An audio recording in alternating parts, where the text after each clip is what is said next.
नमस्कार दोस्तों। जैसा कि हम जानते हैं कि फास्टैग को भारत में सभी टोल गेट्स पर अनिवार्य कर दिया गया है। आइए फास्टैग के पीछे की टेक्नोलॉजी और फास्टैग के कुछ बहुत ज़रूरी फ़ायदों को समझते हैं। फास्टैग ने वाहन चालकों की ज़िंदगी बहुत ही आसान और तेज़ कर दी है, क्योंकि इसमें इलेक्ट्रॉनिक ऑटोमेटेड सिस्टम का इस्तेमाल होता है। फास्टैग के आने के पहले का प्रोसेस बहुत ही इनएफिशिएंट था। लोगों को कई घंटों तक टोल गेट्स पर वेट करना पड़ता था। वाहनों की लाइनें कई किलोमीटर्स तक जाती थी। अगर हम रेवेन्यू की बात करें तो दिसंबर 2019 में फास्टैग का मंथली रेवेन्यू 1257 करोड़ रुपए का था, और आज की डेट में एक दिन का अप्रॉक्सीमेट रेवेन्यू 80 करोड़ रुपए है। आइए फास्टैग के 7 फायदों को देखते हैं। पहला फायदा ये है कि टोल गेट पर करप्शन बिल्कुल खत्म हो जाएगा। सिस्टम के ऑटोमेट होने से अब टोल गेट पर अनाप शनाप चार्ज नहीं कर सकते, और जो भी टोल टैक्स आप पे करेंगे वो सीधा गवर्नमेंट को जाएगा। उदाहरण के तौर पर कुछ साल पहले तक गाजियाबाद के पास NH9 के ऊपर डासना टोल था। वो 35 रुपये कैश चार्ज करता था और रसीद भी नहीं देता था। और मज़े की बात यह है कि वहाँ पर कोई टोल रोड भी नहीं थी। सिस्टम को ऑटोमेट करने से करप्शन जड़ से खत्म हो जाता है। अगर आपको याद हो, करीब 15 साल पहले तक जब ट्रेन रिजर्वेशन मैनुअल हुआ करता था तो उसमें बहुत करप्शन था।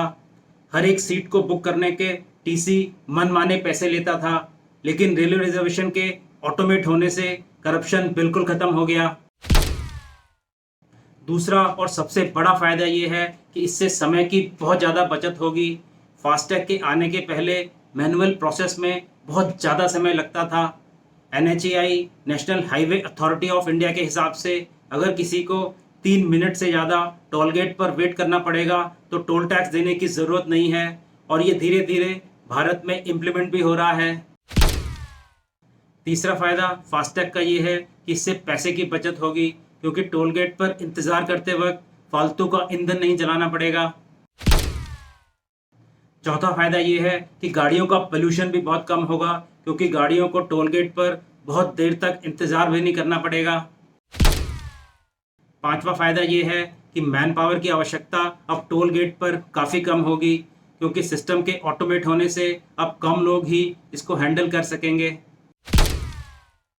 छठा फायदा, जो कि इनडायरेक्ट लेकिन बहुत ज़रूरी है, वो ये है कि अब टोल गेट्स पर लूटपाट बिल्कुल बंद हो जाएगी, क्योंकि वहाँ पर अब हार्ड कैश अवेलेबल नहीं होगा। फास्टैग के आने से अब toll tax bank to bank transfer होगा। पिछले कुछ सालों में टोल प्लाजा पर लूटपाट और हत्या के कई हादसे हुए हैं। क्योंकि अब कैश अवेलेबल नहीं होगा तो इस तरह के हादसे बंद हो जाएंगे।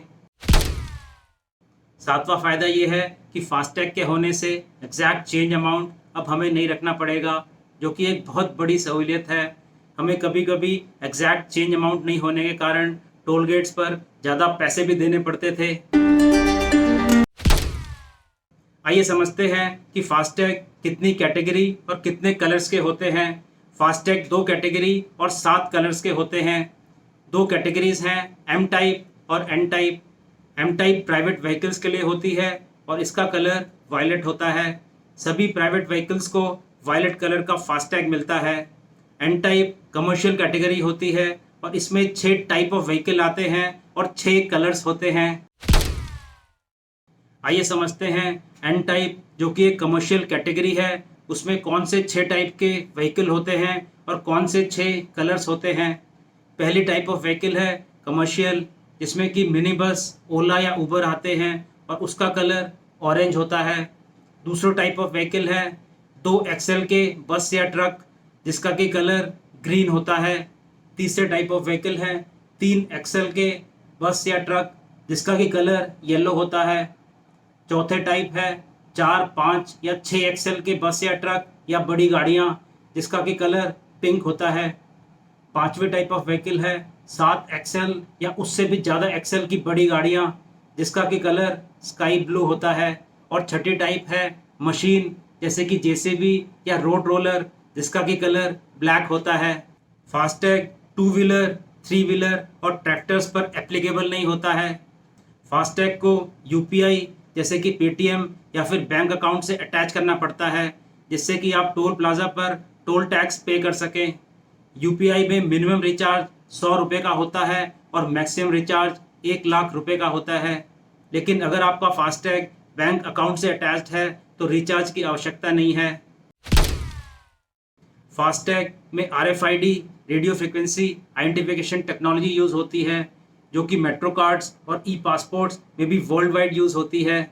आइए समझते हैं RFID काम कैसे करता है। RFID दो प्रकार का होता है, पैसिव RFID और एक्टिव RFID। पैसिव RFID में बैटरी इंस्टॉल नहीं होती है और वो आपकी कार की विंडशील्ड पर होता है। एक्टिव RFID में बैटरी इंस्टॉल होती है और वो टोल गेट्स पर स्कैनर की तरह होता है, जो कि आपकी कार के पैसिव RFID से रेडियो वेव्स के थ्रू इंफॉर्मेशन रीड कर लेता है। फास्टैग जो आपकी कार पर लगा होता है वो कौन कौन सी इंफॉर्मेशन रखता है। जो इंफॉर्मेशन आपको दिखाई देती है वो है tag ID, bank name, customer care numbers और लोगोज। दो ऐसी चीज़ हैं जो आपको फास्टैग में बिल्कुल दिखाई नहीं देती हैं, वो है चिप और एंटीना। चिप वो सारी इंफॉर्मेशन रखता है जो आपकी कार का टोल टैक्स कैलकुलेट करने के लिए ज़रूरी होता है, जैसे कि vehicle class, vehicle wait, FASTag ID, vehicle registration number और व्हील बेस। आइए समझते हैं कि फास्टैग के पीछे टेक्नोलॉजी कैसे काम करती है और पेमेंट कैसे होता है। जब आप टोल गेट पर पहुंचते हैं और बूम बैरियर के ओपन होने तक उन कुछ सेकंड्स के बीच में ही कई सारी ट्रांजैक्शंस हो जाती हैं। आइए जल्दी से इशूअर बैंक और एक्वायर बैंक का कॉन्सेप्ट समझते हैं एक क्रेडिट कार्ड का एग्जांपल लेकर। जब आप किसी क्रेडिट कार्ड को किसी दुकान पर यूज़ करते हैं तो जिस बैंक ने आपको क्रेडिट कार्ड इशू किया है वो इशूअर बैंक होता है, और जो बैंक उस शॉपकीपर या शॉप से कनेक्टेड होता है वो एक्वायर बैंक होता है।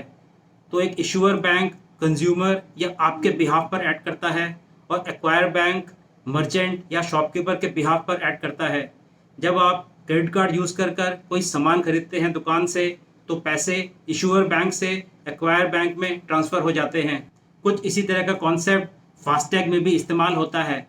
जब आपकी कार टोल गेट पर पहुंचती है तो स्कैनर आपके फास्टैग के चिप से इंफॉर्मेशन रीड कर लेता है और उसको एक्वायर बैंक में भेज देता है जो टोल प्लाजा से कनेक्टेड है। एक्वायर बैंक फर्दर उस इंफॉर्मेशन को NETC मैपर में भेज देता है, ये जानने के लिए कि फास्टैग वैलिड है या इनवैलिड। NETC मैपर एक तरह से फास्टैग की ऑल इंडिया लाइब्रेरी या रिपोजिटरी है, इसमें भारत के सभी फास्टैग की इंफॉर्मेशन होती है। अगर फास्टैग इनवैलिड है तो इसकी इंफॉर्मेशन टोल प्लाजा में भेज दी जाती है फर्दर एक्शन के लिए। अगर फास्टैग वैलिड है तो acquire bank toll tax calculate करता है और वो इस इंफॉर्मेशन को इशूअर बैंक को भेज देता है। इशूअर बैंक कंज्यूमर के अकाउंट से अमाउंट डिडक्ट करता है और वो इसको एक्वायर बैंक को भेज देता है। एक्वायर बैंक एक सिग्नल पास करता है टोल प्लाजा पर और बूम बैरियर ओपन हो जाता है और आप टोल गेट से फर्दर आगे जा सकते हैं। कुछ ही सेकंड्स के लिए जब तक आप टोल प्लाजा पर वेट करते हैं तो मल्टीपल ट्रांजैक्शन हो जाते हैं toll plaza, acquire bank, NETC mapper और इशूअर बैंक के बीच में। दो कारों के बीच में मिनिमम 4 मीटर का डिस्टेंस होना चाहिए स्कैनर को एफिशिएंटली RFID के थ्रू फास्टैग को रीड करने के लिए। फास्टैग टेक्नोलॉजी एक बहुत ही अच्छा और एफिशिएंट कदम है जो कि समय, ईंधन और पैसा बचाता है और भ्रष्टाचार को भी खत्म करता है। धन्यवाद दोस्तों, मैं हूं डॉक्टर विनोद सिंह। नमस्कार।